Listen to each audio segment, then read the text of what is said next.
Del presidente Boric por Europa ha dejado muchas noticias, muchos comentarios, pero queremos también aterrizar cuáles han sido sus efectos. Lo hacemos con la abogada internacionalista, columnista de Tele 13 Noche, por supuesto, Paz Zárate. ¿Cómo estás, Paz? Bienvenida. Buenas noches, Álvaro. ¿Qué te ha dejado hasta ahora el viaje del presidente? A ver, estamos en la mitad del viaje, hay que decirlo, así que es una evaluación parcial de su gira. Falta todavía. Exacto.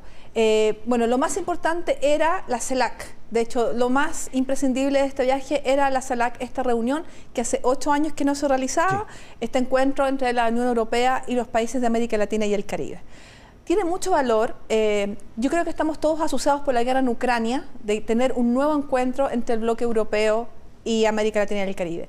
Y en un pie también diferente porque estamos todos empujando la transición energética y obviamente las inversiones extranjeras que vienen de Europa son muy importantes.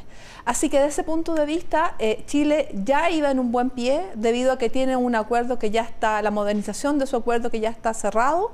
Lo que falta son simplemente trámites administrativos. Para nosotros era la confirmación de un trato privilegiado que tenemos hace tiempo. Pero sí para la región era muy importante. Sí, una reunión que no se hacía hace mucho tiempo, pero que además adquiere otra dimensión precisamente por Ucrania. Pero ahí el presidente Boric lanza una postura muy clara e incluso emplaza a algunos de los países latinoamericanos a hacer lo mismo, a dejar la ambigüedad que ha sido la tónica cuando uno empieza a revisar los países de la región. Sí, quizás yo hago una lectura un poquito distinta porque todos sabemos que el presidente Boric respecto de la violación del derecho internacional ha sido muy claro. Pero yo personalmente quedé con un gusto a poco. ¿En qué sentido?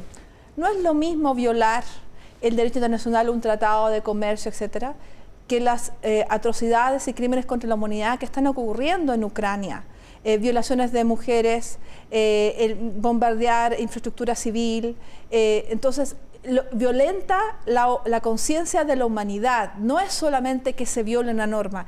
Yo esa parte emocional no la vi en el compromiso que tiene el presidente Boric con Ucrania. Yo vi solamente que hay una violación y por lo tanto en realidad esto está bien claro. Se agradece, pero también hay que pensar que Ucrania le ha pedido a América Latina un poco más que solamente decir, digamos, hay una línea de derecho que se ha violado. Y Chile en eso tampoco ha sido claro, muy bueno en ese sentido. Así que hay una especie de todavía hay un legado muy grande del vínculo que ha tenido Rusia con países de América Latina. Todavía ese legado histórico es muy pesado, a pesar de que obviamente Rusia en este caso es el agresor. Y de ahí se entiende un poquito el momento que tuvo el presidente Boric, pero también tenemos que hacer nuestra propia reflexión de qué nos falta. Sí, ahora, teniendo países como Nicaragua, que finalmente nos dieron la unanimidad para condenar a Rusia, o sea, ese es el contexto. Sí, bueno, pero estos países, la mayoría se abstuvo, no es que votaron en contra de Ucrania, se abstuvieron o no estaban en la sala cuando se han votado las cosas, y a medida que el tiempo va pasando, siguen mostrando una lealtad hacia Rusia importante. Ahora, eso hay que ver con el tiempo qué va a pasar, porque obviamente la guerra va a terminar con una victoria para Ucrania, con una Rusia que probablemente tenga su propia revolución, su propio cambio que quizás sea violento.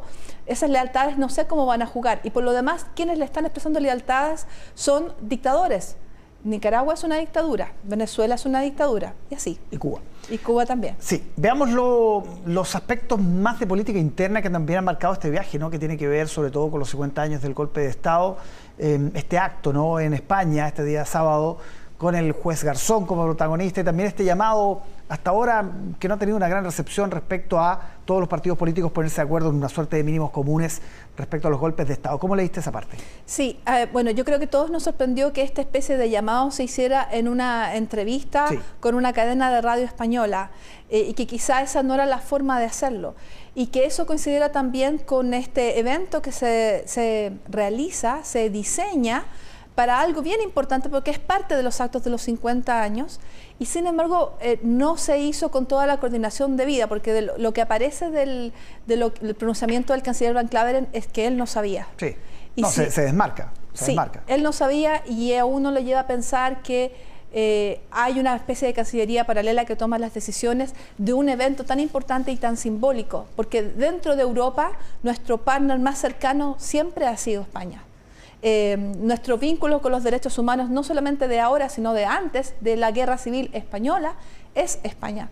Por lo tanto, es un poco extraño que él no haya participado de los preparativos de un evento tan simbólico. Y a partir de eso, ¿cuáles son las consecuencias? Bueno, que efectivamente ese llamado que se hizo no tuvo efecto. Sí, ahora, no es tan llamativo, lo hemos hablado antes, respecto a lo que tú llamas una suerte de cancillería paralela, ¿no? Que son los asesores más cercanos al presidente. Sí. De hecho, el canciller dice, esto lo decidió presidencia, no pasó por acá. Sí, sí, no es una novedad, pero ¿cuál es el punto acá? Cuando se hizo el gran cambio en Cancillería, se cambió el ministro y las dos subsecretarias. Había algo que no estaba completo, que es decir, que los equipos, esos equipos que además fueron parte de muchos de los escándalos del primer año de la Cancillería del presidente Boric, esos equipos quedaron en sus puestos, tanto en Presidencia de Relaciones Exteriores como en Cancillería propiamente tal. Por lo tanto, personalmente yo creo que era un riesgo correr con ese mismo equipo al cual se le podían atribuir muchos de estos gafes y problemas. Y la misma canciller Rajola también dijo, hubo muchas veces en que yo tuve que poner la cara y la decisión no la tomaba yo. Esa dinámica se está repitiendo con un canciller muy experimentado. ¿Por qué? Porque un ministro no reemplaza a un equipo, tiene que descansar en su equipo. Por lo tanto, aquí la falla, se nota, es del equipo y tiene lamentablemente que responder el canciller. Todavía queda gira por analizar, sí, así que la mitad de la gira. Vamos a estar muy atentos. Paz Zárate, muchas gracias. Hasta la próxima. A esta hora revisamos información.